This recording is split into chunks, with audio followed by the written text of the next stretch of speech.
Hey, good Friday, and welcome in to another edition of the Magic Valley Prepcast, coming at you live on the IdahoSports.com YouTube channel, Facebook page, and X account. We do this every Friday afternoon during the high school sports season to talk about the biggest stories going on in District 4, a.k.a. the Magic Valley. We usually do this at 3:30, but Scott Burton, our Magic Valley expert, is such a busy guy, even though he calls himself an average Joe. We really know he's superhuman.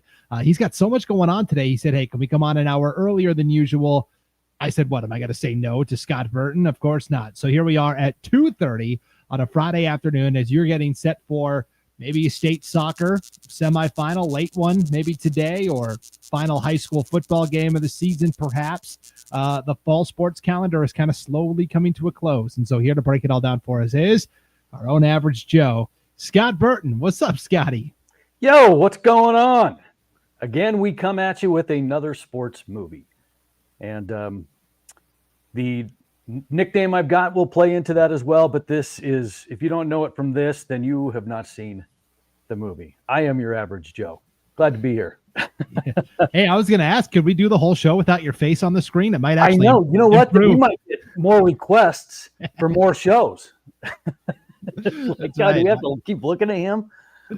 Might be an improvement on the production value there. Oh, my gosh, would it? Well, for sure. Yeah. On that note, Scott, it's great to be here. And again, yes, Scott is wearing every week something from his closet that is tied into a sports movie or a sports television show.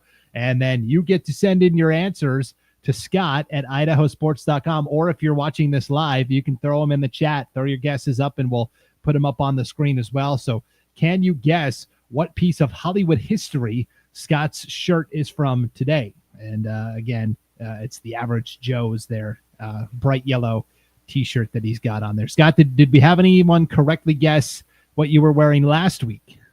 Yeah, I'd have to go back and see. I was just thinking a second ago. I need to go back through the shows and see what I've worn, because I'm standing in front of this like massive like closet in my garage where I have all this stuff, and I'm like, I don't remember what I've worn.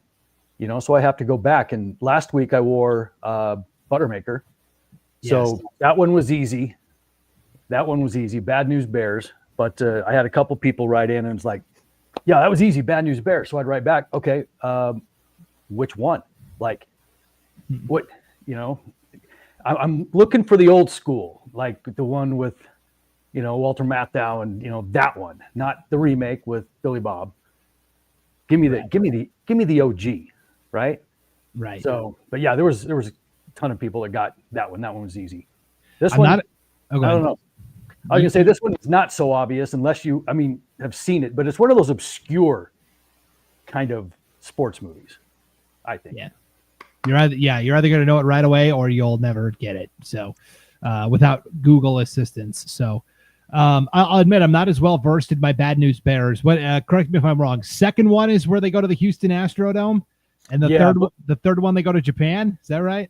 I think so. I can't remember. Let me see. Because the first one's just local, right? They just stay in their little town they're in. Yeah. Yep. And so the second one, I think you're right. Second one was Astrodome, and third one, overseas. The eighth wonder of the world, the Astrodome, is what it was dubbed. Yes. When it was the first sports stadium to be completely domed and covered over, the Astrodome, opened in the 1960s. Do you know what the first collegiate venue that was completely domed was, Scott? Holt Arena. Yeah, that's right. Holt Arena over there, now called the ICCU Dome, over in Pocatello, Idaho State University. So yeah, it'll always be Holt Arena to me. And there's an older generation than us ago. It'll always be called the Mini Dome to me. Oh yeah, no, that's true. Mini Dome. That's what it was when I was growing up. That's when we played in state tournaments in football. It was the Mini Dome. So, yeah. Yeah. Well, speaking of state tournaments, Scott, we've never had a high school state soccer tournament be indoors, but I don't know, maybe one day, depending on if the weather's bad enough. No worries this year, because every single state tournament, boys and girls, 6A, 5A, 4A, so there's 6 tournaments in all in the Boise area this year. You've got to love it works out. So, it's the banana belt. It's the state's banana belt. That's right. So what we're going to do is kind of update everybody on where our Magic Valley teams are at in terms of the brackets. Some got first round wins yesterday and are looking to advance to the championship round tomorrow. Others got knocked off right away and are trying to now rebound and get to Saturday. That's always the goal, no matter what sport it is. When you're at state, the goal is to get to Saturday if you can, because that means you made it to the last day of the season. That's always such a big goal. So, Scott, I thought we would just roll through 6A down to 3A, or 6A to 4A girls, and then do the same for the boys. Sound good? Sure. Okay.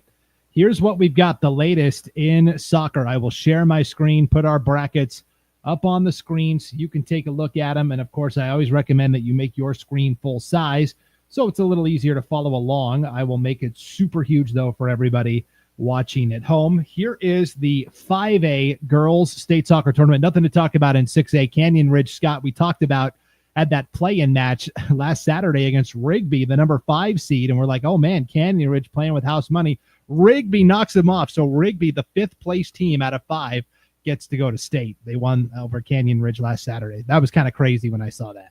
Yeah, you've got the 5-1 up. Right. Yeah, I know. Sorry, I was just mentioning nothing to talk about with 6A because Canyon Ridge lost to Rigby. Yeah, no, they did, and we talked a little bit about that last week. And that, as you're going to see, there's going to be a couple of surprises coming your way.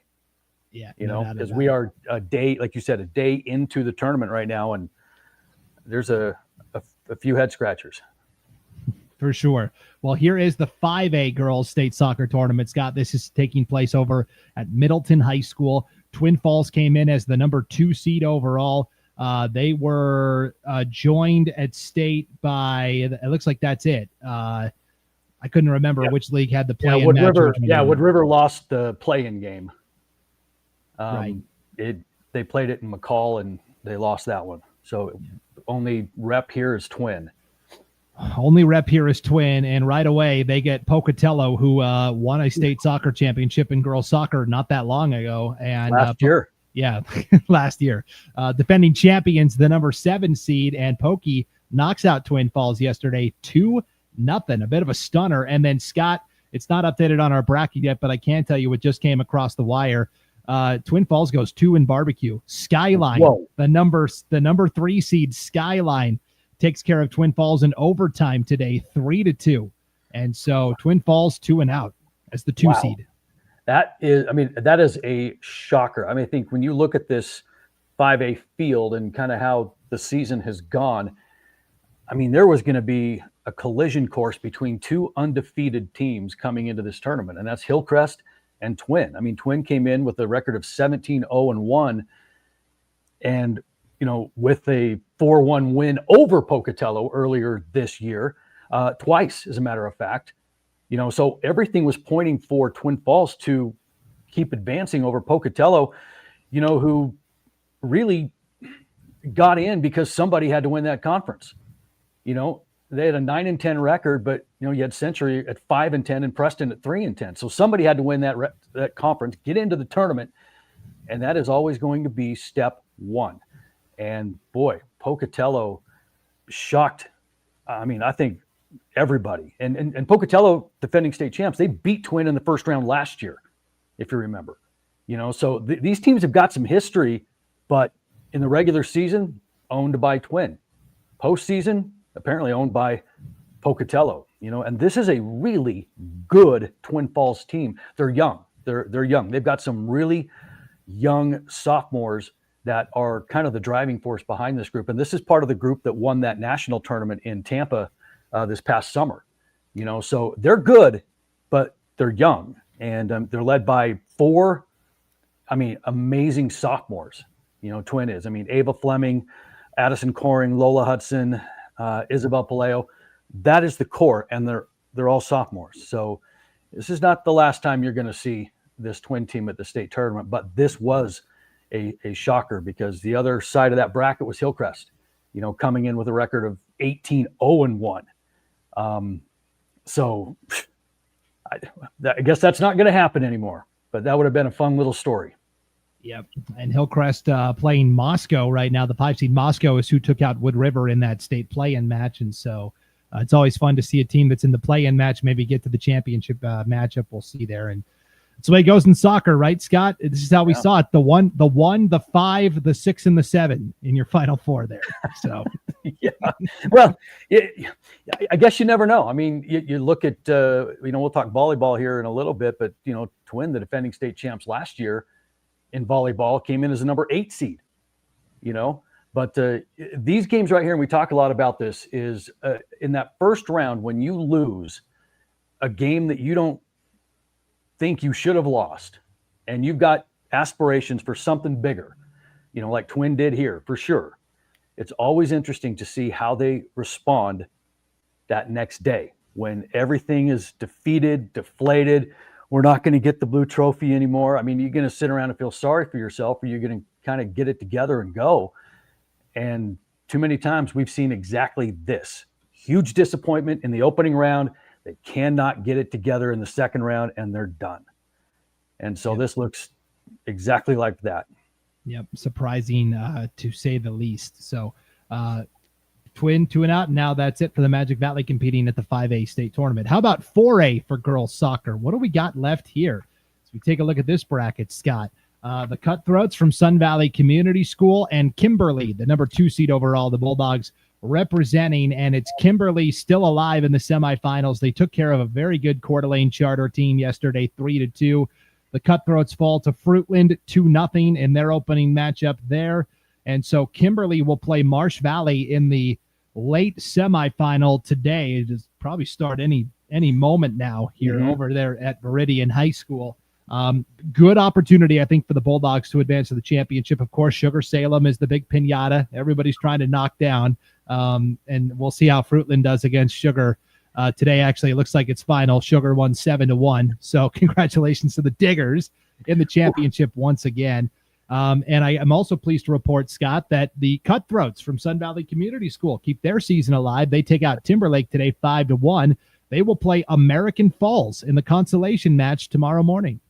Oh, good for them. I think let's start with the Sun Valley School, dropping a heartbreaker to Fruitland, or one that, if you go by the rankings or whatever, they should have won. But Sun Valley, this is a team that is a really good soccer team. I mean, 15-5 on this. I mean, they started hot right out of the gate. They went 7-0 to start the season, and then ended the season exactly how you want to, on a 6-game winning streak, with 5 of them being shutouts.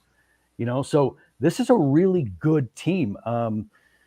Junior Brinley Gage, she leads that team in almost all offensive categories.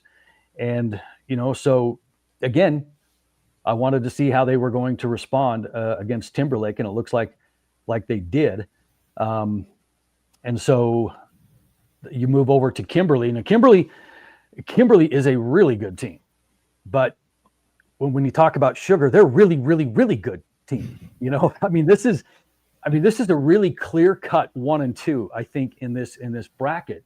And you look at Kimberly with their 19-2 record, that and they've got a really good 1-2 punch with Hannah Fisher and Cassidy Johnson leading the way in goal scoring, but Ava Harper really kind of distributing the ball to those guys. She leads in assists. I mean, this is an offense that scores like 5 goals per match, and that's still quite a bit.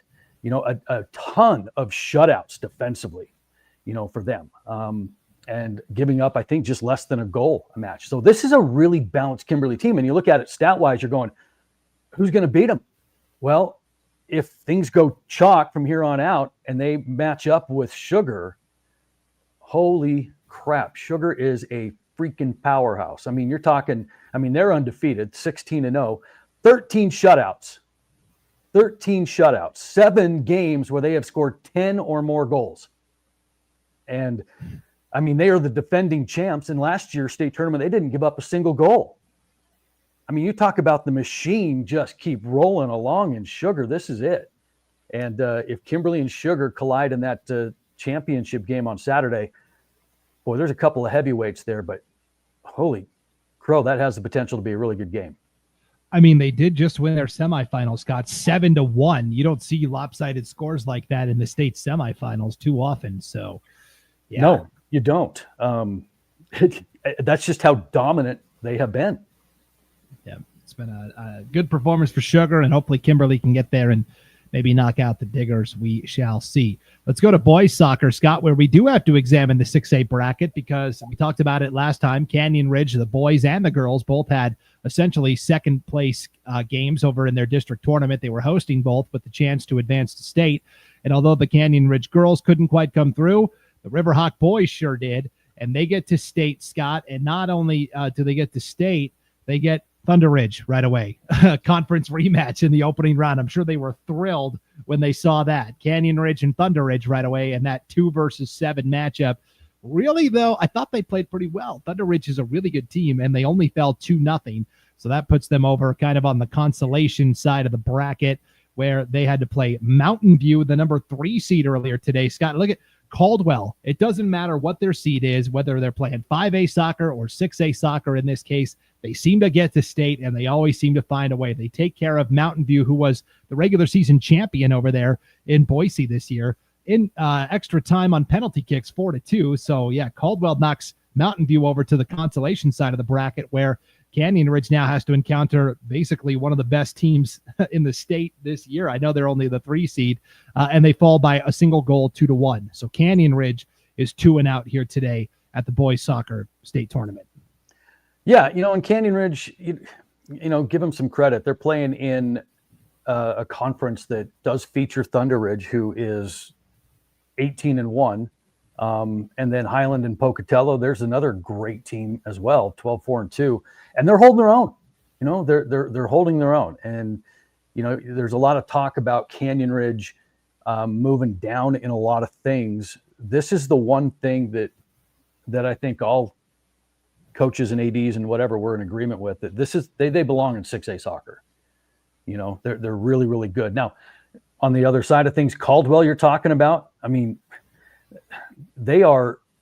Caldwell is just good at soccer. I mean, we used to schedule them, quite a bit, and they would come down or we'd go up there, and it was just a dogfight because they are so quick, so good, year in and year out.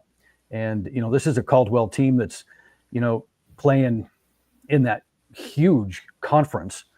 And they're always, I mean, even though they're kind of middle of the pack in this big old mess, they get it together at the right time, and I mean, it's a really good team.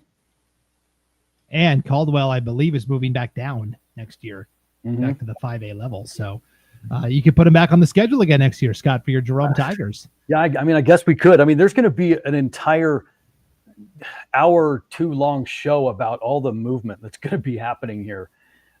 Who's up, who's down, what sport, what isn't. And it's, I mean, Mountain Home's headed to the SIC. So really? Yeah. So now all of a sudden, Great Basin wise, we're like, oh man, what do we do? Well, we're looking over maybe, Pokey and Century. What are they going to do? Maybe we can get them back. I mean, and then all of a sudden it's starting to resemble that Great Basin team. It was an absolute nightmare. But with everything just shifting and bouncing, it's really tough on some of these conferences because, you look at with Canyon Ridge kind of bouncing where they're going, Wood River bouncing a little bit where they're going, and then Mountain Home taking off to the SIC. Some of these sports are losing representation at state, and that's unfortunate. So, I mean, it's an ongoing problem right now, and that's a whole different issue. Didn't mean to get off on a tangent there, but it is going to affect these sports that we're talking about. Well, you're breaking news on the show, Scott. This is the first I've heard that Mountain Home is going back to District 3.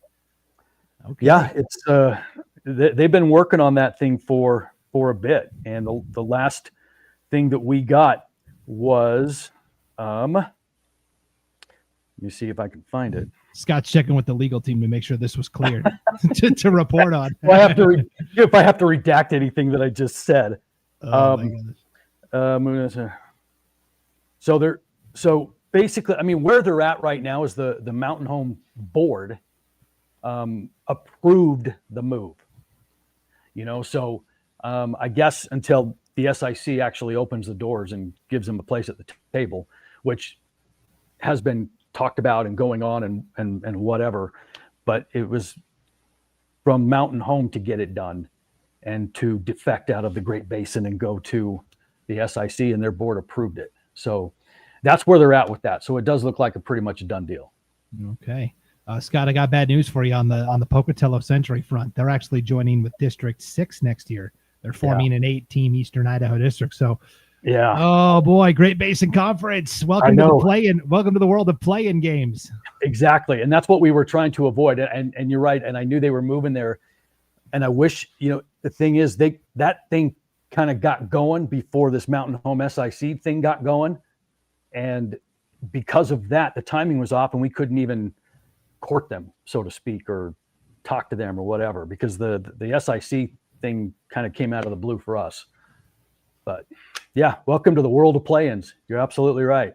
Wow. Wow. Okay. I didn't think our conversation was going to dovetail there, but I'm glad this is what happens sometimes on the show. So I will try and steer us back towards these scintillating brackets. I will point out, Scott, this bracket is all upside down. Probably the biggest story just statewide yesterday was Big Bad Rocky Mountain going down to the number 8 seed Boise in overtime 2-1, and actually in double overtime 2-1. And so you got the number 8 seed Boise and the number 7 and the number 6 seed Caldwell both playing in the state semifinals today. So we'll see what happens there.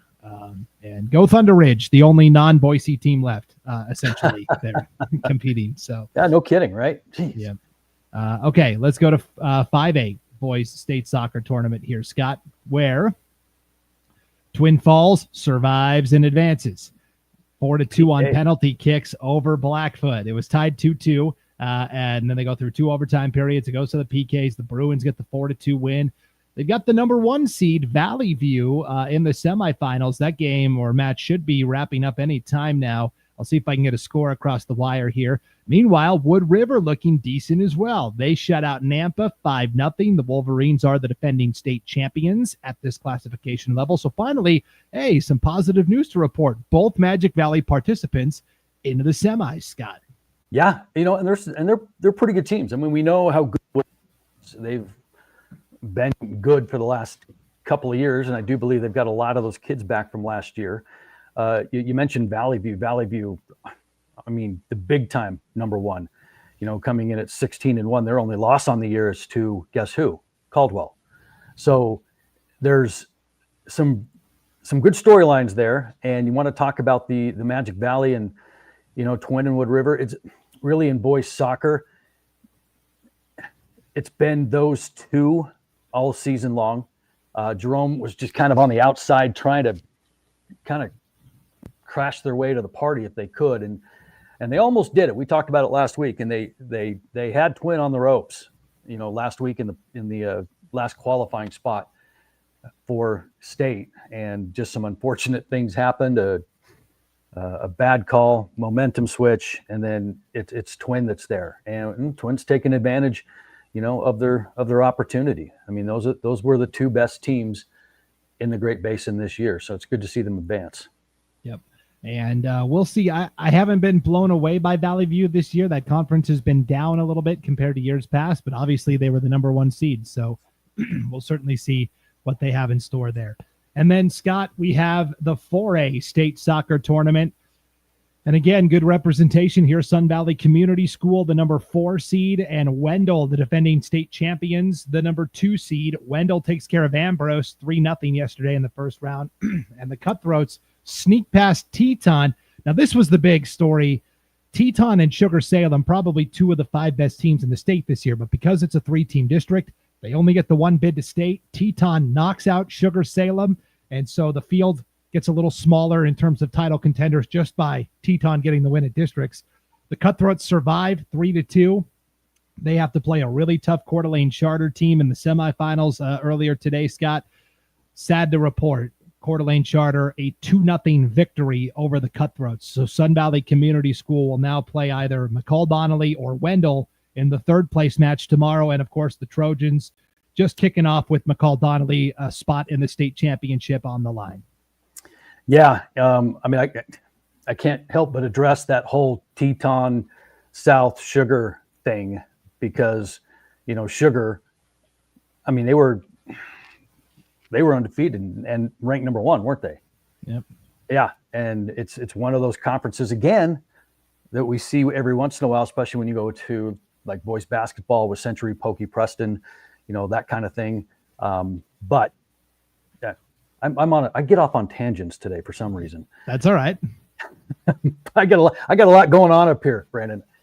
But yeah, I mean, I would love to see Wendell go back to back. They're really, really passionate over there with what they're doing, and they've got some really good kids. And a lot of these kids, well, we talked about this a little while ago, that a lot of these kids are straight boys soccer. I mean, they just kind of specialized in a way. A lot of them didn't come out for football, whatever. I'm not saying that's a terrible thing. I don't like that at all. But a lot of these kids are straight soccer players, and they play in these clubs year round. And Wendell is just immersed in that culture, and good for them. That's why they're so good. Yeah, the size of these soccer rosters. I mean, some of them are like I looked at Jerome's and it was like 30 kids, and I'm like, geez, you have more opportunities to playing time in football, different sport, because there's 22 starting positions, not counting special teams. In soccer, it's just the 11, right? Right. And so it's hard to crack into the lineup, and so, but they are willing to basically say, even if I'm just observing from the bench and I only have an occasional chance to get in and play, I'd rather be a part of that. And that speaks to a lot of the success these programs have developed as well. So yeah, it does, and it's like we talked about a couple of weeks ago. I mean, places like Wendell and Jerome are very similar demographically, and so when you have that shift in demographics, then obviously there's going to be some certain things that are going to be a lot more popular than maybe what it was, 10, 20 years ago. And that's the shift that we're making. And so we're seeing it. And you want to talk to Wendell soccer, this would be a really good game to watch, because that McCall Donnelly team is really good. I mean, they've only got 1 loss on the year as well. And so if Wendell wants to repeat, this might be their toughest challenge right here.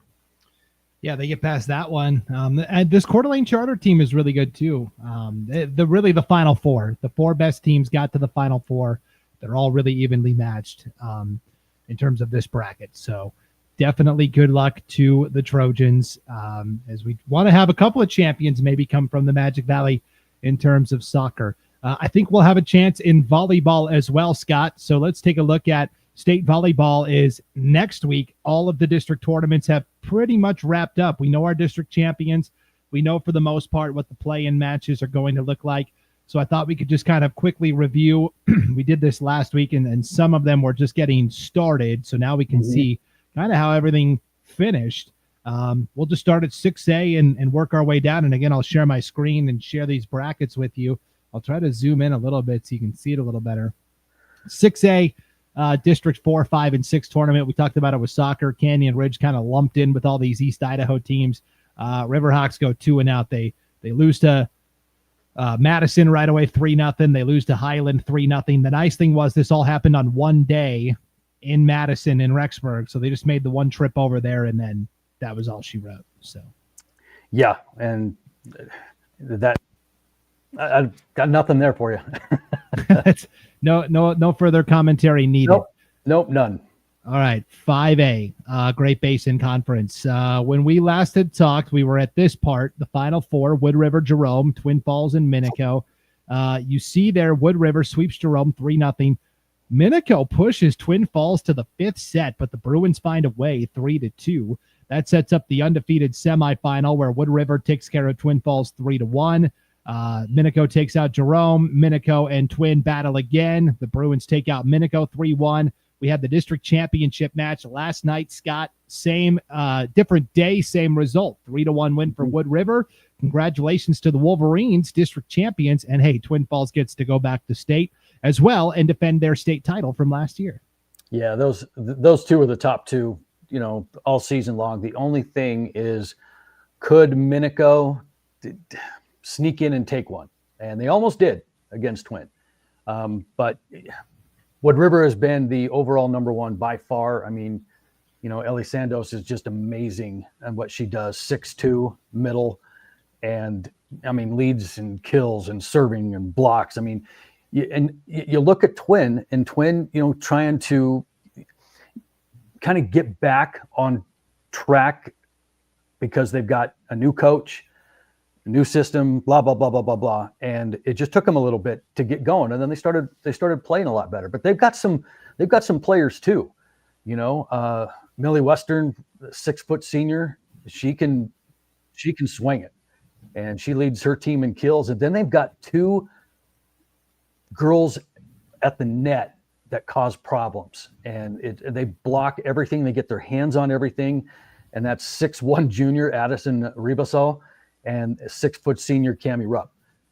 When you have those kinds of players at the net, it makes it really, really difficult for the other team to really kind of get into a hitting zone, because you're navigating around, those big players, at the net. And that allows people like, Valerie Black, defensive specialist, for them to be able to track down all of these tips and loose balls and whatnot. So if Twin could kind of get it going a little bit, they've got the pieces there, to make some noise in the state tournament. But Wood River, I see Wood River advancing out of the first round. I see them having a shot. That's a good team.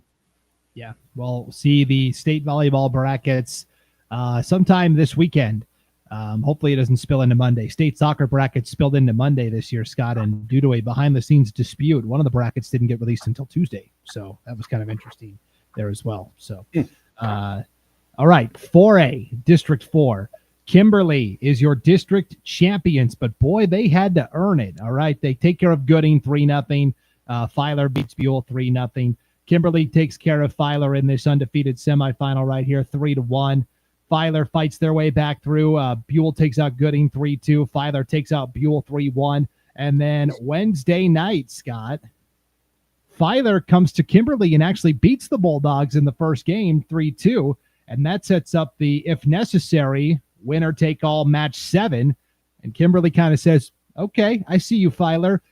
Finish them. 3-0 sweep to finish it off. And so Kimberly, district champions, moving on to state. Filer has a shot to advance now. They will play South Fremont right here in a state play-in match Saturday, 1 o'clock at Pokey High School. Not sure if it's going to be in the Palace or the Pit, but if it's in the Pit, that's going to be a great opportunity for those girls from Filer. That is a unique atmosphere to go play in. Oh, it's insane. If you've never been to the Pit and played, it's unlike anything ever, because it's exactly what it is. It's a pit. But yeah, it eventually went chalk, a little bit harder than what Kimberly wanted. But you know what? I think the way that this whole thing worked out is going to benefit both of these teams at the state tournament. Number one, Kimberly, maybe wake them up a little bit and realize they're not impervious to a team that they should beat, that they could be taken down by anybody at any time. It might sharpen them up there. For Filer, it can do nothing but give them some confidence going into this thing, that they can take down the likes of Kimberly. They're going to have South Fremont. This is a team that Filer beat early October, swept them 3-0. So Filer, be careful. Don't put that in the forefront of your mind that, hey, we've already taken care of these guys. We'll take care of them again. Just get there and then use this momentum that you've kind of generated from your district tournament, to get you somewhere at state. Yeah. Great opportunity for Filer on Saturday. South Fremont, pretty good team. They were taken out by Sugar Salem in their district tournament, but the Cougars have been at state the past couple of years. So that'll be a really fun, evenly matched play-in match there on Saturday at 1 in Pokey. 3A, Scott, this is the District 4-5 Southeast Idaho Conference. This is going away next year. Wendell and Declo and Buell will be a 3-team league next year. Buell moving down to the 3A ranks next season. It's Malad and Westside representing the district at state. The district championship game will actually be Saturday night in Malad. Both teams are assured of their place, though. Declo had the best shot here. They played on Thursday last night. They had to take care of Wendell in a loser-out match. They won that 3-1. Then they had to turn around and play Westside, and the Pirates get the sweep 3-0. So Malad and Westside moving on to state once again. Scott, last year They were not only at state for I think it was the fourth consecutive year as the two teams from this district, but they had to play each other in the opening round as well. Well, that's the way it's going to work in Max Prep's world, isn't it? And, we kind of saw this one, it was going to happen just the way that it did. But, still good seasons for both Wendell and Declo, finishing right around the 500 mark for both of them, both bringing some kids back. Wendell's bringing a sophomore middle back who's really good, Bryn Singleton. So they're going to have some things to build on. But, we didn't see anybody getting by Malad anyway. Yeah, Malad is really, really tough. And we'll see how they do in the district championship Saturday night. 2A, Scott, this is still a lot to be determined. One of the few that still has a lot on the line. You're going to be seeing these teams up close and personal on Saturday at Jerome High School. So let's get everybody caught up here.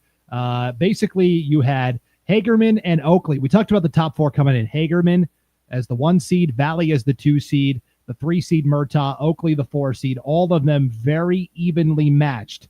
Oakley knocks off Hagerman in 5, 3-2. Valley takes care of Murtaugh 3-1. So that sets up Oakley and Valley for the championship. And congratulations to the Valley Vikings.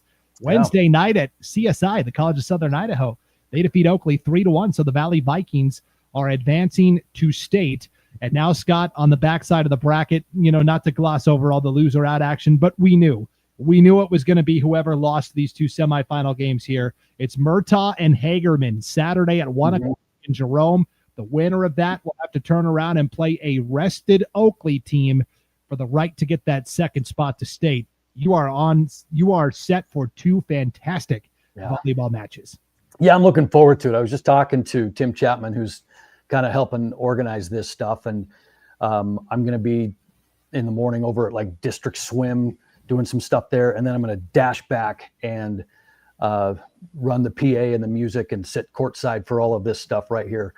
And it's going to be a blast. I mean, it has a chance to work itself out into chalk with 1 and 2 going, but not in the way that people thought. I mean, this is a Hagerman team that you said was, you mentioned was upset by Oakley. And those games, I mean, they were tight down the stretch. I mean, it was 25-16, 14-25, and then Oakley wins 25-21. Hagerman wins 25-21, and then in the final it was 15-13. So if Hagerman can get by Murtaugh, then here's the rematch with Oakley and a state berth on the line. And we talked a little bit about this Hagerman team with, the sophomore Ava Chisholm kind of doing her thing, at the net, and then Cricket Wise doing her thing with blocks. And this is a really good team, and maybe they just got woken up a little bit. We'll see. But it's going to be a fun day tomorrow. That's for sure. Yeah, I can't wait. And Scott, you better be texting me those final scores so I can update the bracket. All right. Yeah, absolutely. Just kind of rattle my cage, and if it gets to be close to 3:00 and you haven't heard from me yet. Okay, that sounds like a plan. And then finally, Scott, the 1A Sawtooth Conference, where we had the Cary Panthers take care of Castleford, the 3 seed in the championship match. That was all the way back on Tuesday night. That might as well have been 20 years ago. 3-1, the Cary Panthers right. moving on to state. Castleford had upset number 2 seed Hanson 3-2 in the semifinal to get to the district title match. And then here last night at Hanson High School, we had a loser out game between Dietrich and Hanson. It was a 3-1 final for Dietrich. So Hanson, the 2 seed on their home floor, Scott, falls to Dietrich 3-1. And so that set up Dietrich and Castleford, with the winner advancing to a state play-in match as the second place finisher.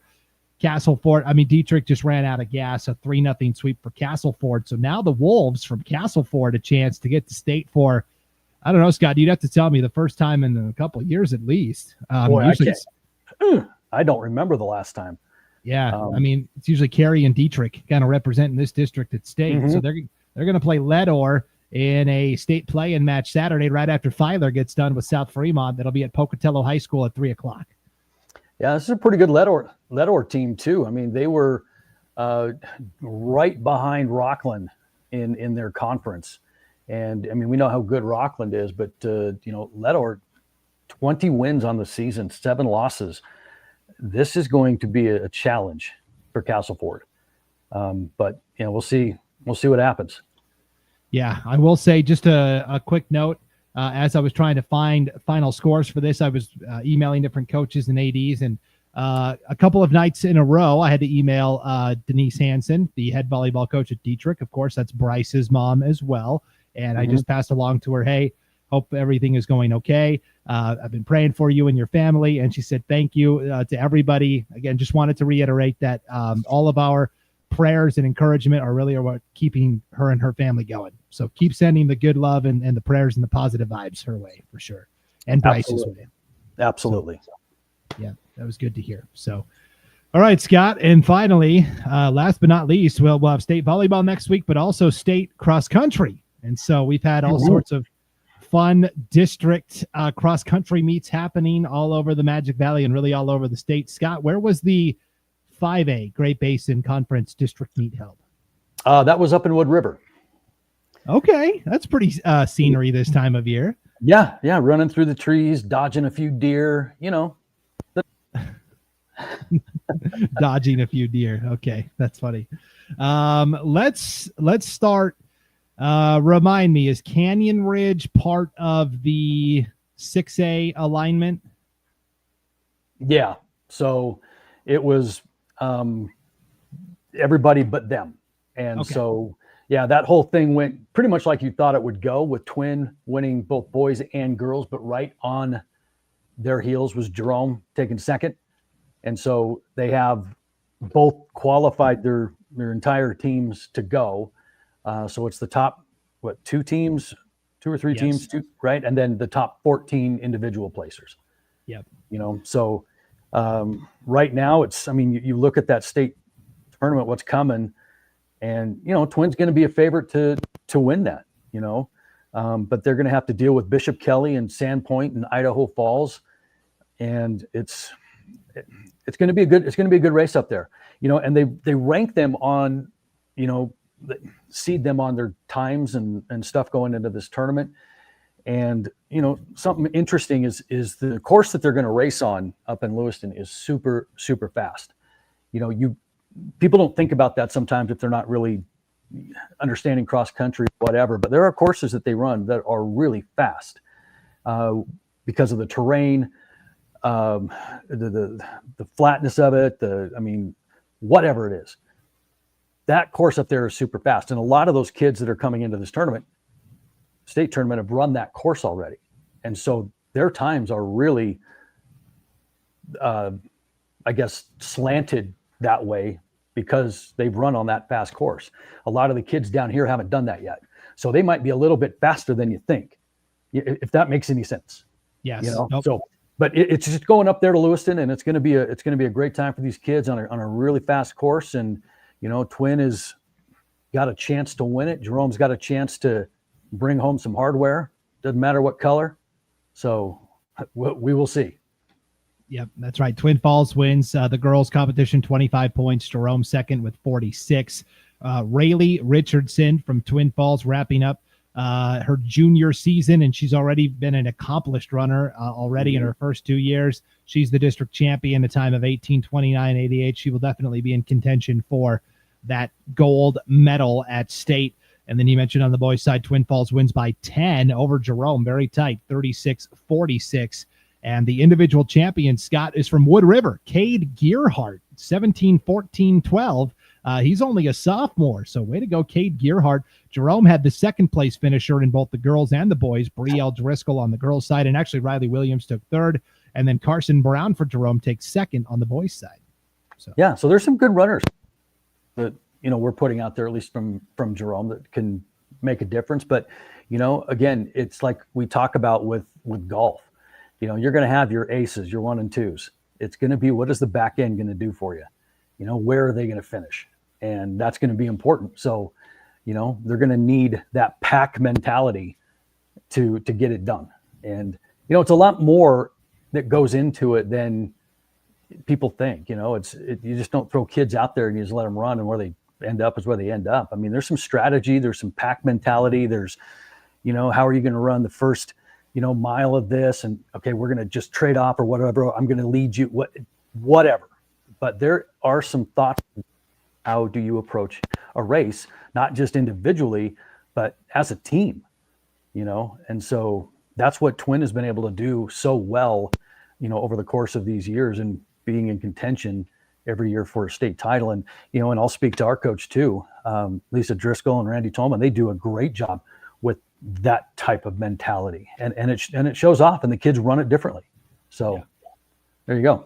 Really fun to see how it all is going to line out. And Marlo Herford will be working on a comprehensive state cross-country tournament preview. That'll be on our website sometime next week on IdahoSports.com. And then, of course, she'll have a full recap of everything that happened from state cross-country as well. Scott, I'm going to jump down to I'm going to just gloss quickly over 6A and 3A. Canyon Ridge at the 6A level finished last in the team race on both sides there. And then 3A, Declo and Wendell compete over in District 5 with Aberdeen and Westside and Maladno schools. Highest placer, no teams advanced there. Highest placer on the girls' side was Declo's Breland Ewell. She took third place overall. And then on the boys' side of the action, highest finisher was actually, believe it or not, John Harris from the community school. Sun Valley Community School competes over here in District 5 with Malad and those guys as well. So John Harris from the community school took third place overall in the boys competition. Who knew? Oh, how about that? Good for him. Yes. Yeah. Good luck to all these athletes moving forward. It's going to be a lot to talk about, over the next week or two. And then we got football playoffs starting next week, and we're going to be busy again. Yes, that'll be a whole nother whale to tackle next week here on the Magic Valley Prepcast. And then, Scott, finally, the Gooding Golf Course hosted the 1A, 2A, and 4A championships. So I figured we'd start with the 4A girls and boys. And your district champion on the girls' side was Filer with a total of 29 points. Gooding took second with 40 overall. Jillian Price of Filer is your individual champion. Scott, she's only a freshman. In fact, 3 freshmen finish in the top 6. Jillian Price of Filer, first overall. Cecilia Myers from Kimberly, third overall. And Paige Coyle from Gooding, 6th overall. So 3 freshmen from 3 different schools all finish in the top 6. And oh, by the way, sophomore Olivia Rogers from Gooding took second.